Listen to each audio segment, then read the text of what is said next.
Welcome to Samba Samba. Enjoy the video. In this video, I will explain how to change a Chevy Equinox battery.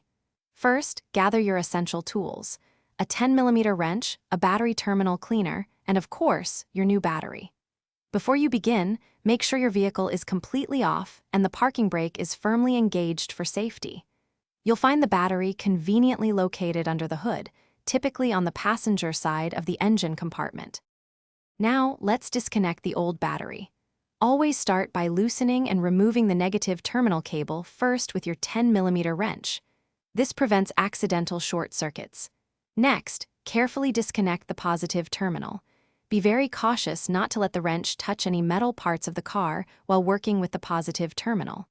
Finally, unfasten the battery hold-down clamp, usually located at the base of the battery. With the old battery out, it's time for the new one. First, take a moment to clean the battery tray and the terminal connectors thoroughly to ensure good contact. Place your new battery securely into the tray and fasten the hold-down clamp tightly. When connecting, always attach the positive terminal first, then the negative terminal. Make sure both connections are snug and secure. After everything is connected, start your engine to confirm the new battery is working correctly. Listen for a strong crank and smooth idle.